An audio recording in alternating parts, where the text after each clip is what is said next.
Dear students, आज हम study करेंगे, डिस्कस करेंगे अबाउट एरर इन मेजरमेंट।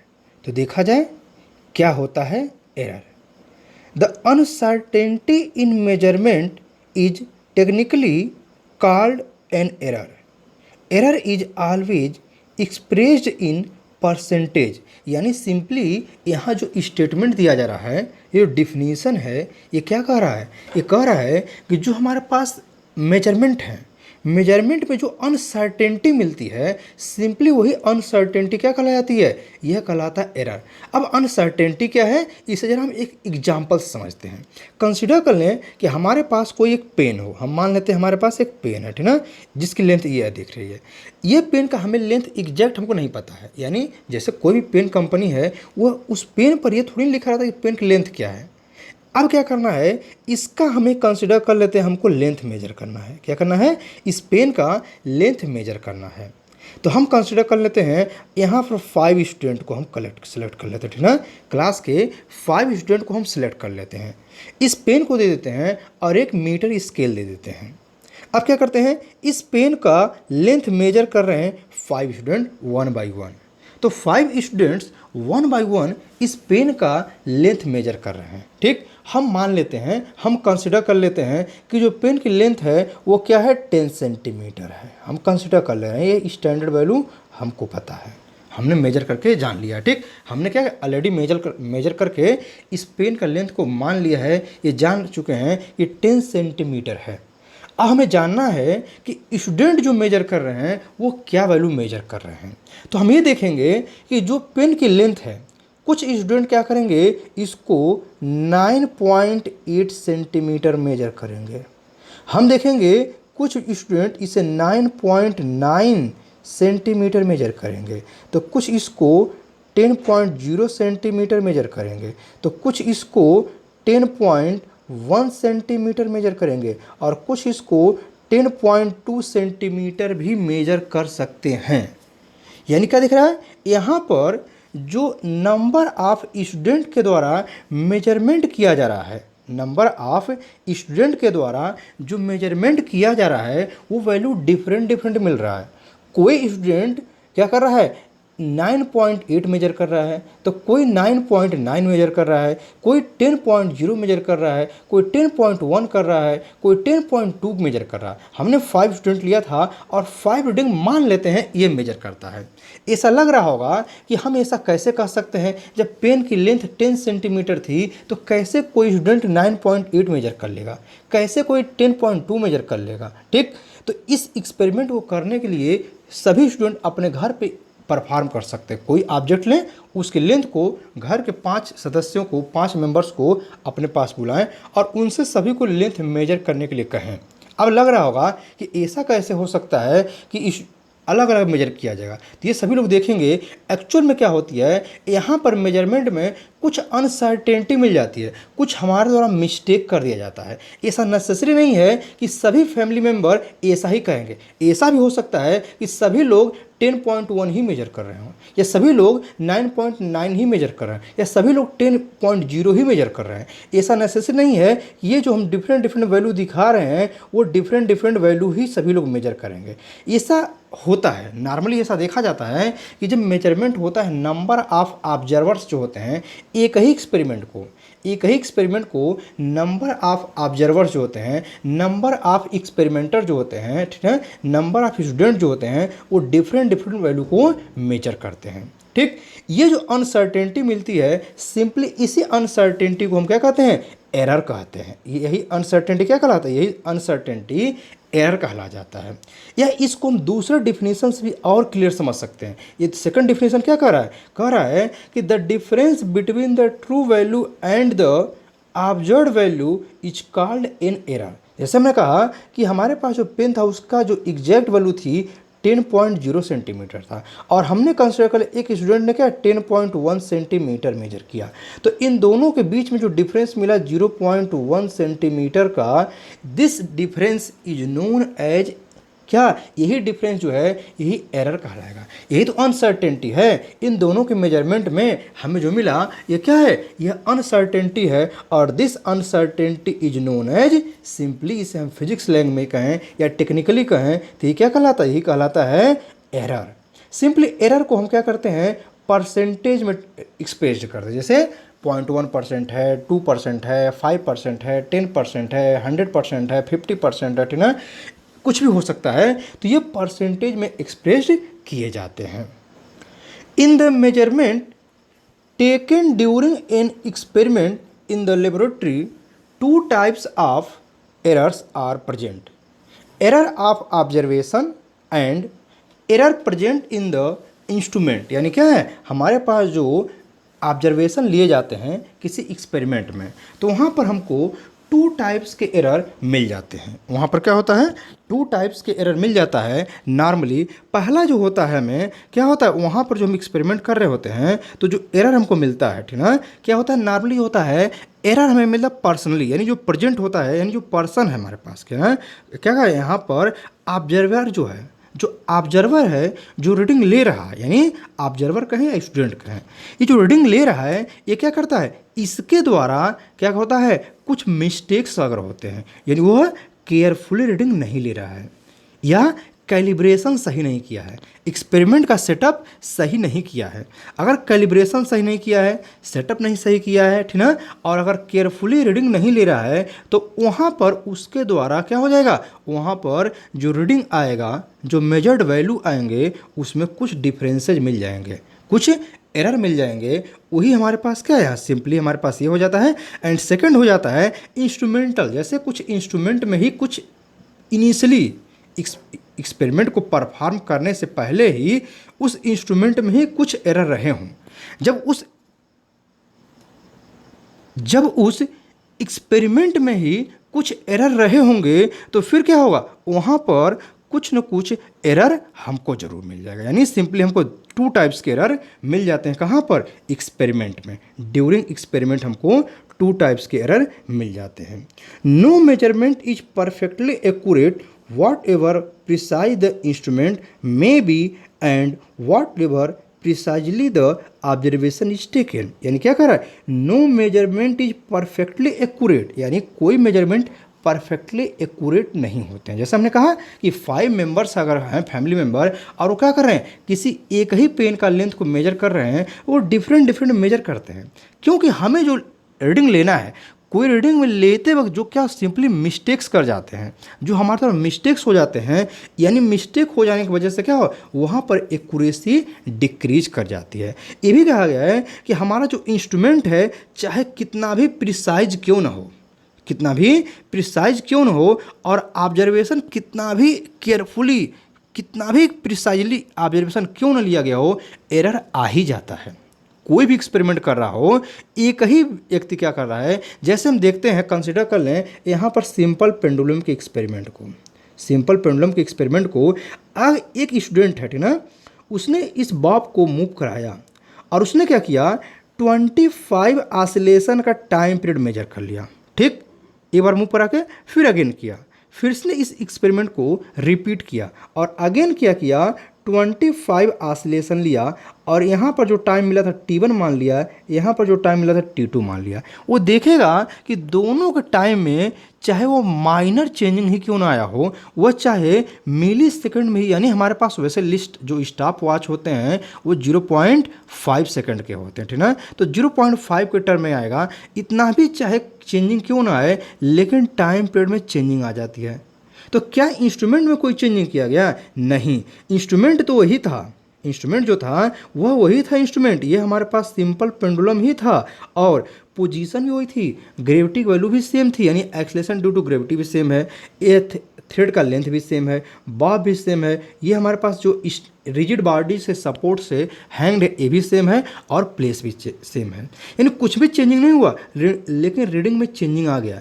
तो जो रीडिंग में चेंजिंग आई है ये क्या है, यहाँ पर ये जो मिला है यह एरर ही है। चाहे हम कितना भी प्रिसाइजली ऑब्जर्वेशन क्यों न लें, कुछ न कुछ एरर जरूर मिल जाता है। 10.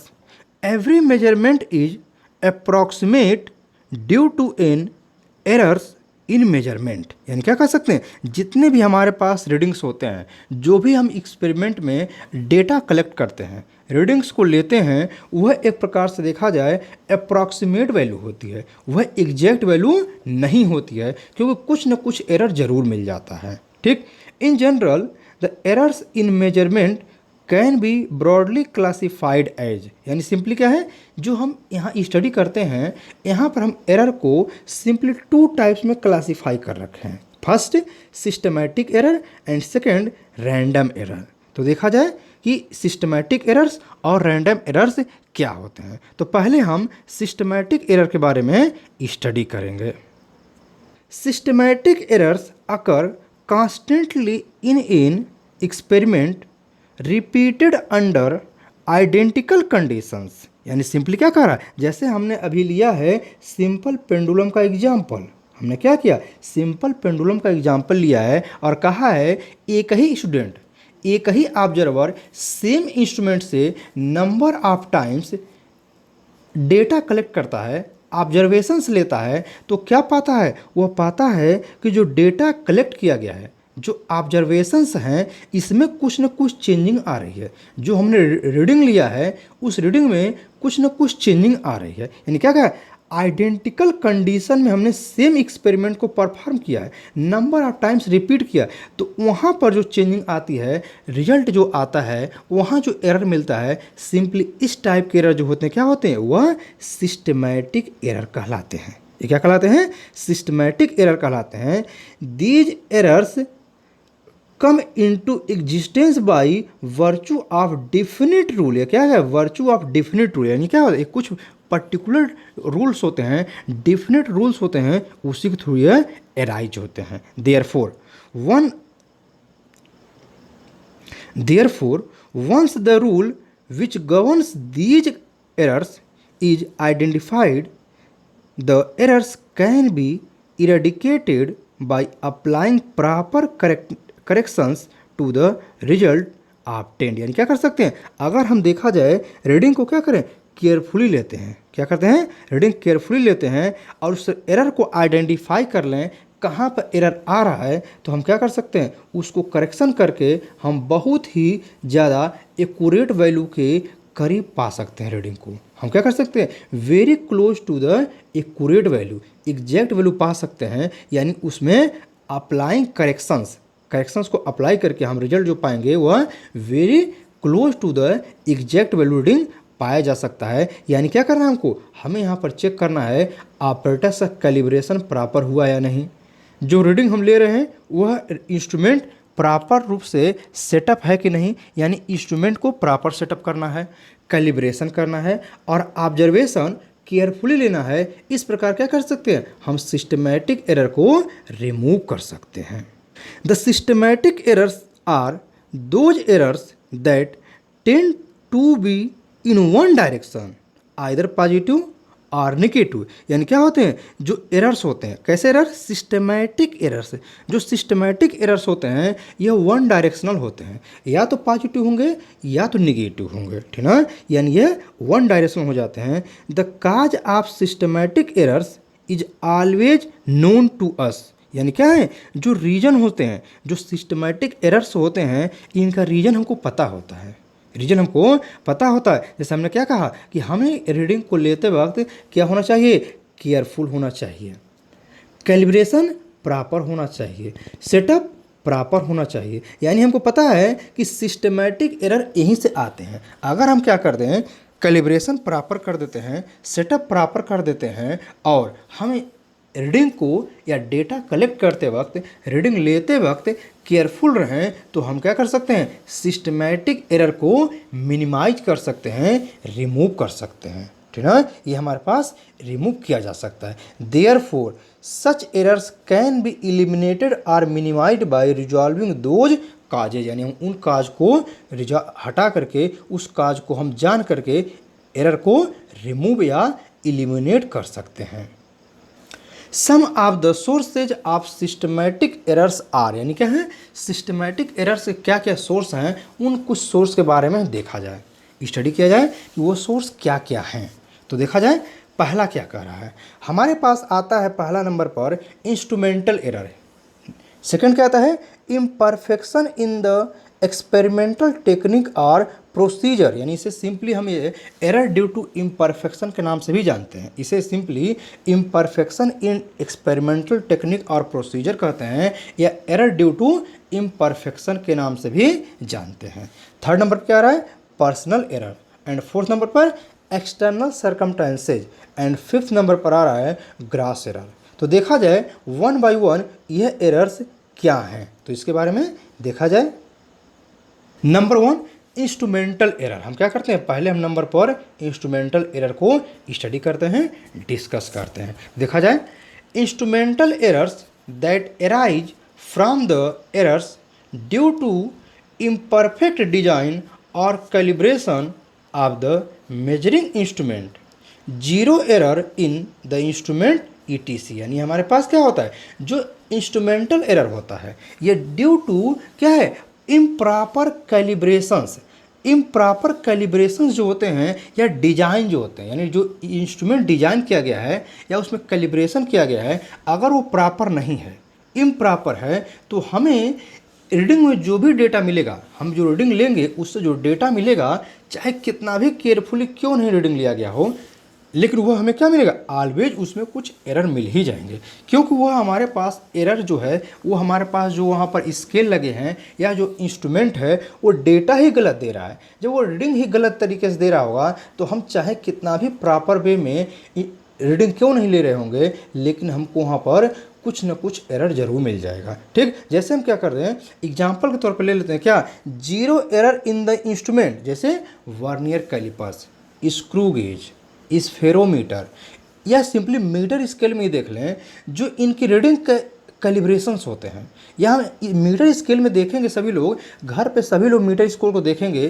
क्या होता है, सिंपली मीटर स्केल का शुरुआत में और लास्ट में दोनों ओर थोड़ा थोड़ा यानी 2 से 3 मिलीमीटर ब्लैंक होता है। यानी वो स्केल में तो होता है लेकिन रीडिंग के पार्ट में नहीं होता है। यानी देखा जाए सिंपल जो छोटा सा स्केल होता है वो क्या होता है, 15 सेंटीमीटर का होता है। लेकिन देखेंगे 15 सेंटीमीटर के दोनों साइड पर अप्रॉक्सीमेटली 2 से 3 मिलीमीटर क्या होता है, एक्स्ट्रा इस प्लास्टिक होता है और उसके अंदर स्केल बना हुआ था। लेकिन जरा सोचें, कोई व्यक्ति हो जो ज़्यादा पढ़ा लिखा ना हो, वह स्केल दे दें और कहें जरा रूम की लंबाई मेजर करो इससे, तो क्या करेगा, वो मान लेते हैं रूम की लंबाई को उस स्केल से 10 बार मेजर किया, यानी उसने क्या किया, 1 बाय 1 करते हुए 10 बार ले गया, तो वो क्या कहेगा, यह रूम की लंबाई तो 60 सेंटीमीटर है।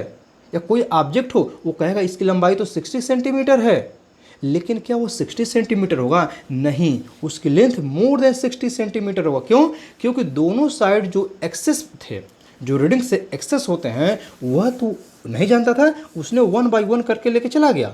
ठीक, सिमिलरली हमारे पास वर्नियर कैलिपर्स और स्क्रू में क्या होते हैं, वहाँ पर भी जो मेन स्केल्स और वर्नियर स्केल्स या स्क्रू गेज में मेन स्केल और जो होते हैं हमारे पास का सर्कुलर स्केल कभी कभी एग्जैक्ट कोइंसाइड नहीं करते हैं। या तो क्या हो जाएंगे, वर्नियर में लेफ्ट चले जाएंगे या राइट चले जाएंगे, या स्क्रू गेज में कभी अप पोर्शन पे चले जाते हैं या कभी डाउन पोर्शन पे चले जाते हैं। तो यहाँ पर जो एग्जैक्ट वैल्यू नहीं मिलती है, कुछ चेंजिंग आ जाती है, यानी है क्या, ये इम्प्रॉपर कैलिब्रेशन का ही तो पार्ट है। इसी प्रकार हमको स्फेरोमीटर में मिल जाता है। यानी सिंपली क्या है, जो इंस्ट्रूमेंटल एरर हैं ये कहाँ से आ रहे हैं, इंस्ट्रूमेंट के इम्प्रॉपर डिजाइन के कारण, इम्प्रॉपर कैलिब्रेशन के कारण।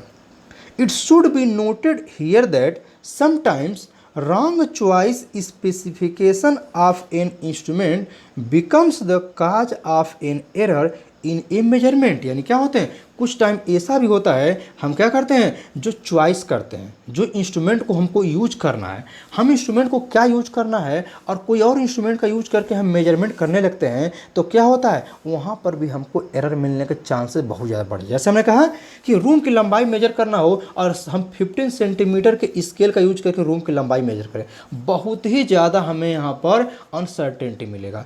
लेकिन रूम की लंबाई को मेजर करने के लिए हम बड़ा सा स्केल का यूज कर लें, यानी हम मीटर स्केल की जगह पर इंच टेप का यूज करें जो कि कई मीटर लंबे हों, तो पूरे रूम की लंबाई को मेजर करने में हम ये पाएंगे कि 1 से 2 मिलीमीटर या 3 मिलीमीटर में ही चेंजिंग आएगा। जब हम छोटे से स्केल 15 सेंटीमीटर वाली स्केल से रूम की लंबाई मेजर करेंगे तो वहाँ पर जो मेजरमेंट में एरर आएगा वो 4 से 5 सेंटीमीटर तक का हो सकता है, वह अप्रॉक्सीमेटली 5 सेंटीमीटर तक हो सकता है। जबकि एक सिंगल इंच टेप का यूज करेंगे वहाँ पर 1 से 2 मिलीमीटर या 3 मिलीमीटर का ही क्या होगा, चेंजिंग आ सकता है। तो यानी क्या है, हमारे पास जो इम्प्रॉपर हम एक्सपेरिमेंट करते वक्त हम क्या चूज कर रहे हैं, हमें स्पेसिफिकेशन होना चाहिए। जैसे हमें बहुत स्मॉल डिस्टेंस मेजर करना है तो हम क्या करते हैं, लंबाई मेजर करना है तो मीटर स्केल, यहाँ पर सिंपल स्केल का यूज कर लेते हैं। बड़ा मेजरमेंट करना है तो हमें स्केल का, मीटर के स्केल का यूज करना है। बहुत बड़ा करना है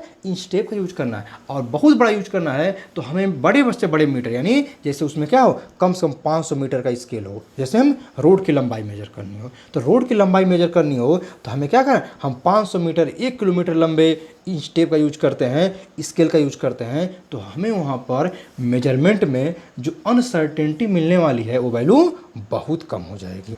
for example, the temperature graduations of A thermometer may be inadequately calibrated. It may read 104 degree centigrade at the boiling point of water at STP. ये ध्यान, as it should read 100 degree centigrade. In a vernier callipers, जैसा अभी बताएं इसके बारे में, vernier callipers में हमारे पास क्या होता है, वर्नियर के 0 मार्क जो होते हैं, या हमारे पास सिंपली कर सकते हैं मीटर स्केल या स्क्रू गेज या स्फेरोमीटर, वहाँ पर जो एरर आते हैं वहाँ पर 0 एरर का ही कॉन्सेप्ट आता है, इसलिए 0 मार्क बात हो रही है, उसी के बारे में यहाँ पर बताया जा रहा है। नेक्स्ट देखा जाए सेकंड नंबर पर क्या है, इम्परफेक्शन इन एक्सपेरिमेंटल टेक्निक और प्रोसीजर। यानी सिंपली क्या है, हमारे पास जो प्रोसीजर है, एक्सपेरिमेंटल प्रोसीजर है या एक्सपेरिमेंटल टेक्निक जो है, इसमें इम्परफेक्शंस जो आ जाते हैं, उन इम्परफेक्शंस के कारण क्या हो सकते हैं, वहाँ पर रीडिंग जो है वह इनकरेक्ट हो सकते हैं, वो क्या हो सकते हैं, वह रॉन्ग हो सकते हैं। To determine the temperature of a human body, a thermometer placed under the armpit will always give a temperature lower than the actual value of the body temperature. यानी क्या कर रहा है, जो हम टेम्परेचर, हम फीवर वगैरह मेजर करने के लिए आर्मपिट के अंदर अगर हम थर्मोमीटर को रखते हैं तो जो वहाँ पर रिजल्ट मिलता है, जो हमें टेम्परेचर मिलता है, एक्चुअल वैल्यू से ऑलवेज लेस मिलता है। वो क्या मिलता है, ऑलवेज लेस मिलता है। रीजन क्या होता है, रीजन ये होता है कुछ हमारे पास इम्परफेक्शन से कारण एनर्जी लॉस हो, जैसे एटमॉस्फेयर का टेम्परेचर, एटमॉस्फेयर का प्रेशर, ह्यूमिडिटी, विंड वेलोसिटी, ठीक है, ये सब क्या है, फिजिकल कंडीशंस हैं। फिजिकल कंडीशन में चेंजिंग होने का या हमारी बॉडी का टेम्परेचर और रूम टेम्परेचर में जो डिफरेंसेज होते हैं, ड्यू टू दिस डिफरेंसेज क्या होते हैं, यहाँ पर एनर्जी का ट्रांसफ़र होता है। यानी कंसिडर कर लें कि बॉडी का टेम्परेचर हमारे पास 100 फ़ारेनहाइट है और रूम टेम्परेचर जो है वो क्या है, वो कम है हमारे पास। यानी सिंपली क्या लगे, हम बॉडी का टेम्परेचर अगर हम कर रहे हैं और हम 100 फ़ारेनहाइट मान लें तो बॉडी रूम का मान लेते हैं 80 फ़ारेनहाइट है, तो क्या होगा, बॉडी से एनर्जी ट्रांसफ़र हो रहा होगा कहाँ पर, एटमॉस्फेयर में, तो कुछ एनर्जी लॉस हो जाएगी। यानी यहाँ पर क्या है, ये जो हमारे पास काजेज हैं, यानी टेम्परेचर, प्रेशर, इन सब के कारण क्या हो जाते हैं, कुछ पावर लॉस हो जाते हैं। यह पावर लॉस क्या है, इम्परफेक्शंस, यानी इनके थ्रू जो हमें मिलती है, इसी को कहते हैं एरर ड्यू टू इम्परफेक्शन। इसको एक और एग्जांपल समझ सकते हैं, क्या, कंसिडर कर लें सभी लोग अपने घरों पर एक्सपेरिमेंट कर सकते हैं। क्या, घर पर किचन में जाएं और रूम टेम्परेचर मेजर कर लें, उसके बाद से क्या करें, किचन में फूड प्रिपेयर करना स्टार्ट कर दें, खाना बनाना शुरू कर दें। मान लेते हैं खाना बनाने में कुल 1 घंटे लगे, 1 घंटे बाद हम टेम्परेचर रूम का मेजर करेंगे तो पाएंगे पहले के कंपेरिजन में रूम का टेम्परेचर काफ़ी इंक्रीज कर गया। क्या हमने रूम टेम्परेचर के जो एयर मालिकूल्स हैं, गैस मालिकूल्स हैं, उनको हमने कोई एनर्जी दिया? नहीं, हमने तो वो जो वेसल्स थे, जो पॉट थे, जो बर्तन थे, उनको एनर्जी दिया था। जैसे कुकर है, पैन है, ठीक है, भगोने हैं, कुकर है, कढ़ाई है, तवे हैं, इनको हमने एनर्जी दिया। लेकिन एनर्जी का कुछ पार्ट कहाँ चला गया, रेडिएशंस के थ्रू एटमॉस्फेयर में चला गया, और एटमॉस्फेयर में चला गया तो फिर क्या होगा, वह एनर्जी तो हम कैलकुलेट नहीं कर रहे हैं। हम एग्जांपल ले लेते हैं, यहाँ पर हमारे पास एक कंटेनर था जिसमें हमने वाटर भर रखा था और इसको हीट दिए, हम कंसिडर कर लेते हैं कि 100 जूल इसको अमाउंट ऑफ एनर्जी दिए। अमाउंट ऑफ एनर्जी कितना था, 100 जूल था। लेकिन इसका जो टेम्परेचर इंक्रीज किया, हम ये पाते हैं कैलकुलेट करने पर अप्रॉक्सीमेटली हमको जो टेम्परेचर मिलता है उससे करस्पॉन्डिंग 90 जूल ही मिलता है। तो 10 जूल का अमाउंट ऑफ जो हमारे पास 10 जूल का डिफरेंस आ रहा है, उसके करस्पॉन्डिंग जो टेम्परेचर में चेंजिंग आनी चाहिए थी वो नहीं आई। तो 10 जूल गया कहाँ, तो 10 जूल जो था वो एटमॉस्फेयर के टेम्परेचर को बढ़ा दिया, क्योंकि वह एनर्जी क्या हुआ, ड्यू टू रेडिएशंस कहाँ चला गया, एटमॉस्फेयर में चला गया। यानी सिंपली हमारे पास क्या है, यह है सिस्टमैटिक एरर। और सिस्टमैटिक एरर के इस पार्ट को, यानी एरर ड्यू टू इम्परफेक्शन के पार्ट को कभी भी हम कंप्लीटली रिमूव नहीं कर सकते हैं, ये बात ध्यान रखना है।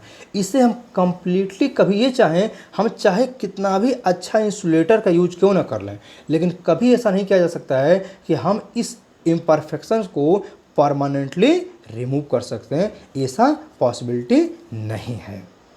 Next, external circumstances.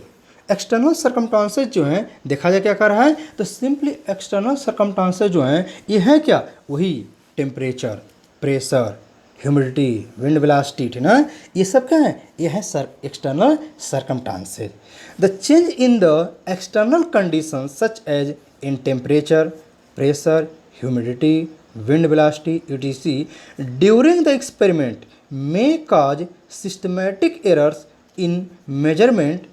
This type of errors can be minimized by applying proper connections in the corresponding readings। यानी सिंपली क्या है, यहाँ पर हमारे पास जो मिलते हैं इन्हीं फैक्टर कार्ड, ये हमारे पास जो है टेम्परेचर, प्रेशर, ह्यूमिडिटी, यानी जो हमारे फिजिकल कंडीशंस हैं इनमें चेंजिंग होने का हमें जो मिलती है एरर, वह एरर एक्सटर्नल सर्कमस्टांसेज कहलाती हैं। फॉर एग्जांपल हम कंसिडर करें 11th के ही क्लास में हमारे पास एक एक्सपेरिमेंट है, क्या वहाँ पर हमें मिलता है रेजोनेंस ट्यूब।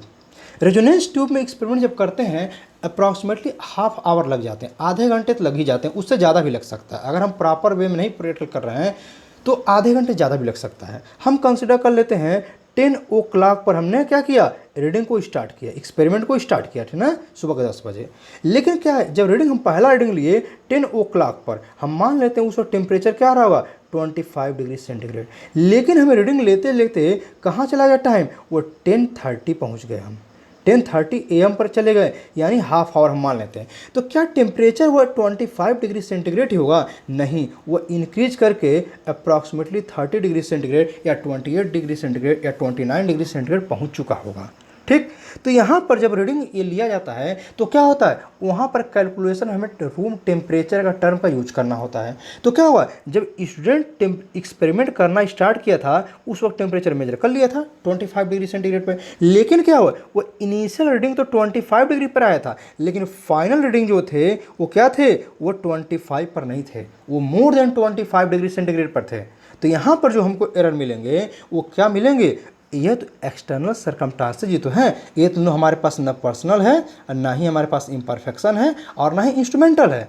ये तो जो एक्सटर्नल सर्कमस्टांसेस जो कंडीशंस इसमें चेंजिंग आ जाने का यहाँ पर एरर मिल गया, और ये एरर हमारे पास एक्सटर्नल सर्कमस्टांसेस के कारण कहला जाएंगे।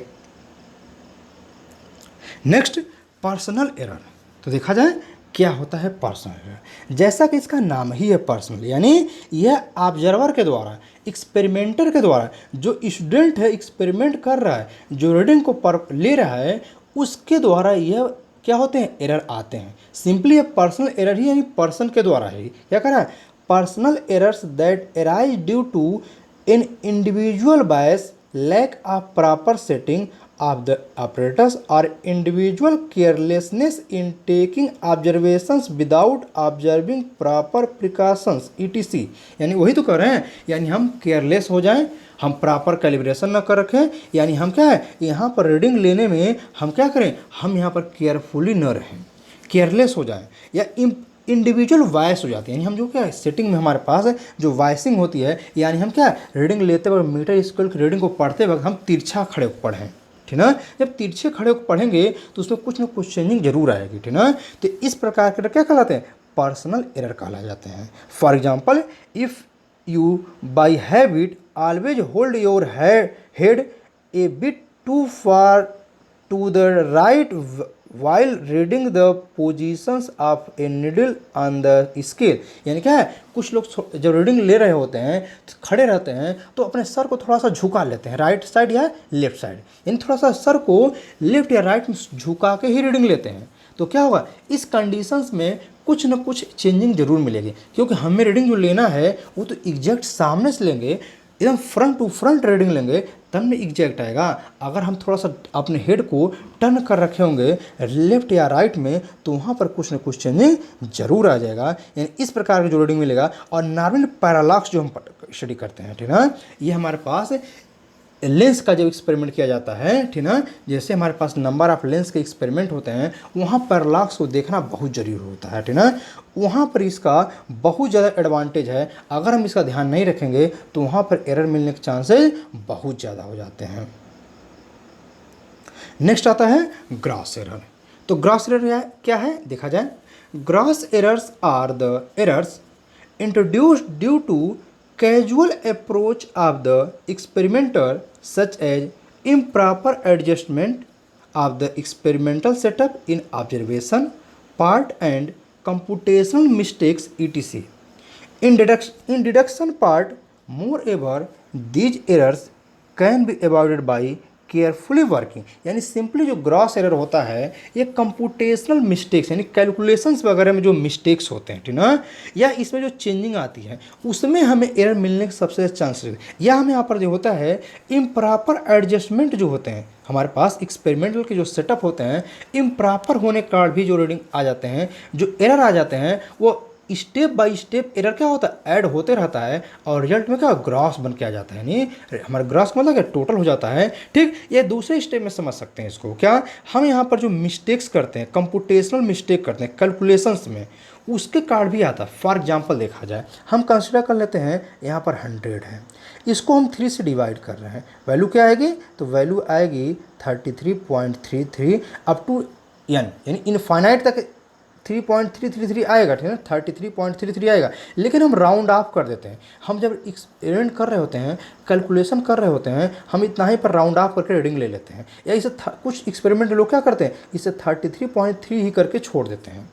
जरा सोचिए, अब ये वैल्यू हमारे पास जब रिजल्ट आएगा क्या एग्जैक्ट आएगा, नहीं, इसी को हम मल्टीप्लाई करके अब जरा देखें तो क्या पाएंगे 3 × 33.33 मान लेते हैं तो हम क्या पाएंगे, हम पाएंगे यहाँ पर जो हमारा मल्टीप्लिकेशन वास्ते वैल्यू आएगा वो क्या हो जाएगा 99.99, और हम अगर डेसिमल के 1 प्लस तक ही लेंगे तो 99.9 आएगा।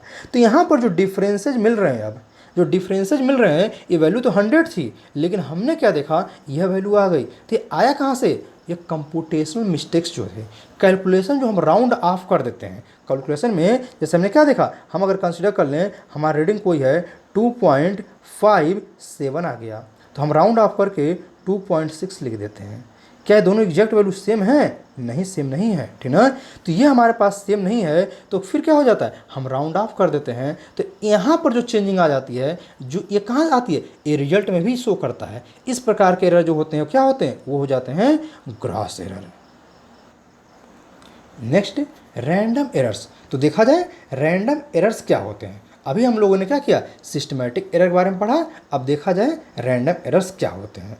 The random errors are those errors which occur irregularly and hence are random with respect to sign and size, यानी क्या है जैसा कि इसका नाम ही रैंडम है ये एरर भी रैंडमली ही एराइज होता है। क्या हमारे पास जो रैंडमली एरर होते हैं इरेगुलरिटी जो होती हैं, ठीक ना, साइज और शेप में जो हमारे पास या साइज या साइन होते हैं, जैसे हम प्लस या माइनस ले लिए, माइनस या प्लस ले लिए, ठीक ना, या जो साइज होते हैं या रीडिंग में जो केयरफुली इरेगुलरिटी देखते हैं हम लोग, इरेगुलरिटी होती है, इसके कारण जो हमारे पास एरर मिलते हैं simply this is called the random error. ये क्या होते हैं, ये रैंडम एरर होते हैं। These can arise due to random and unpredictable fluctuations in experimental conditions, यानी क्या है ये हमारे पास जो रैंडम एरर्स होते हैं कुछ एक्सपेरिमेंटल कंडीशंस में अनप्रिडिक्टेबल जो फ्लक्चुएशंस मिल, जैसे पावर सप्लाई को देख लें। वोल्टेज हमारे घरों में जो कहते हैं कि 220 वोल्ट आती है, लेकिन क्या एग्जैक्ट वैल्यू आती है? नहीं। अपने घर पे सभी लोग मल्टीमीटर का यूज करके या हाई पावर का वोल्ट मीटर जिसका रेंज 220 से ज़्यादा हो, ठीक ना, इन 250 वोल्ट तक का मान के चलें, इस रेंज का अगर वोल्ट मीटर हो घर पे अपने अप्लाई करके देख सकते हैं। क्या देखेंगे? कभी कभी ये वैल्यू जो आएगी ये कभी 210 वोल्ट दिखाई देगा, तो कभी 240 वोल्ट दिखाई देगा, तो कभी 230 वोल्ट दिखाई देगा, तो कभी 220 वोल्ट दिखाई देगा, कभी 228 वोल्ट दिखाई देगा। यानी क्या मिलेगा? ये वैल्यू एग्जैक्ट 220 नहीं मिलता है, फ्लक्चुएशंस मिलता रहता है। इन फ्लक्चुएशंस का जो एक्सपेरिमेंट में हमारे पास वैल्यू चेंजिंग आती है, जैसे हम क्या इलेक्ट्रिकल एक्सपेरिमेंट जब कर रहे होते हैं तो इन वोल्टेज के चेंजिंग होने का पावर में जो चेंजिंग आती है तो रेजिस्टेंस के अकॉर्डिंग वहाँ पर क्या है, हमें पावर के वैल्यू में डिफरेंसेज मिलने लगते हैं। और ये जो मिलती हैं ये तो न तो हमारे पास सिस्टमेटिक का कोई पार्ट है, ठीक ना, न तो हमारे पास पर्सनल है, न ही इंस्ट्रूमेंटल है, न इम्परफेक्शन है, न ग्रॉस एरर है। ठीक, इस प्रकार के जो एरर रैंडमली प्रोड्यूस होते हैं यही एरर क्या होते हैं? यह रैंडम एरर्स कहला जाते हैं। Unbiased errors by the observer taking reading ETC, यानी क्या है, हमारे पास जो रीडिंग लेते वक्त इस प्रकार के इरेगुलरिटी मिलती हैं। For example, when the some person repeat the some observation it is very likely that he may get different readings every time।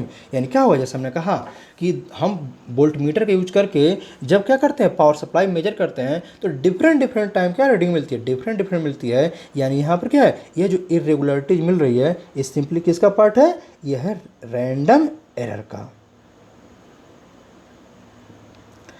Random errors can be minimized by repeating the observation a large number of times and later on taking the mean of all the observations। यानी क्या है, हमारे पास random errors जो arise होते हैं इनको remove करने के लिए या मिनिमाइज करने के लिए क्या करें, हम एक ही एक्सपेरिमेंट को नंबर ऑफ टाइम्स रिपीट करें और उसकी वैल्यू क्या कर दें, मीन ले लें। जब मीन ले लेंगे तो हमें जो रिजल्ट मिलेगा, जो फाइनल डेटा मिलेगा वो एग्जैक्ट वैल्यू के वेरी क्लोज मिल जाता है।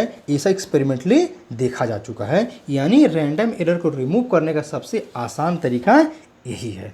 10 larger be the number of observations greater will be the accuracy in measurement. यानी क्या होगा, जितना ही ज़्यादा हम रीडिंग लेंगे उतना ही ज़्यादा एक्यूरेसी मिलने के चांसेज होंगे। यदि आपने हमारा चैनल अभी तक सब्सक्राइब नहीं किया है तो चैनल को सब्सक्राइब करिए, लाइक करिए, पूरा वीडियो ज़रूर देखिए और अधिक से अधिक लोगों के पास शेयर करिए। Thank you.